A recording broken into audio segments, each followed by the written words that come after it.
So what are the things that you need in order to start an agency? There are 5 things that I would recommend you to get before you even receive your first customer. So the first thing that you need is, of course, a website. Your customers or your potential customers should be able to go somewhere online to look at your company.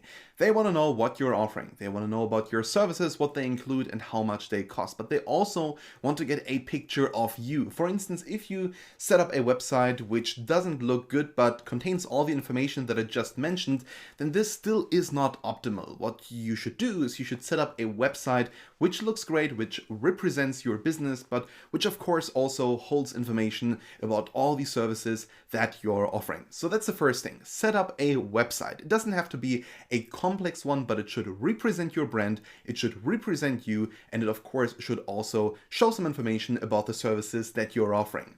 The second one is a samples portfolio. You need to get a portfolio of samples that you can show to your potential customers, because your customers want one thing. They want to know what you can offer, not just in terms of what's on the paper, but rather what you can show. So show your customers all the things that you have worked on already, all the projects that you have completed, and then your customers will have a much better impression of you and your business. Because if they just read about your business, they are still perhaps unsure. They're perhaps not sure whether they should buy from you or not. But if you show them samples, if you show them what you have done already, then of course they might be more convinced by your services. One thing that I would recommend you to do as well is this: just talk to your Fiverr freelancers, talk to the persons that you are employing basically on a freelancing basis for samples if you don't have any samples yet.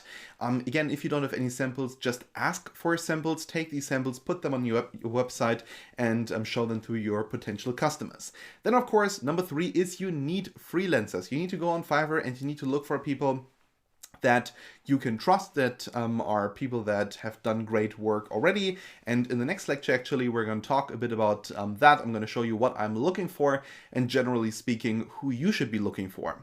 And then, of course, number 4, you need an invoice template. You're probably going to invoice your potential customers, and those customers, they want a proper invoice, which is, of course, tax deductible for them. Or if they don't want to deduct that from their taxes, what they should generally also have is, of course, an invoice. Like, you cannot sell anything without giving out an invoice, so make sure that you always send an invoice to your customer, even though perhaps you're not even asking for an invoice. Always send an invoice. And then number 5, a bookkeeping software. There's a lot of things that you probably want to deduct from your taxes. There's, of course, income that you receive. There are, let's say, invoices that you write. So make sure that they are all in one place so that you know exactly, all right, this is what I'm going to put basically in my bookkeeping. This is what I want to declare later on as the amount of money that I earned this year, and put them in a safe place. Digitalize them. So for instance, have them in your bookkeeping software, like for instance your receipt and all the invoices that you receive and the invoices that you have sent out. And then of course, if for instance the IRS in your case maybe, or any other kind of government facility or government institution then asked for these kinds of things, you have them in one place and you're organized. That's important. All right, that was it now here for this video. Thank you so much for watching, and I hope we can see each other in the next one.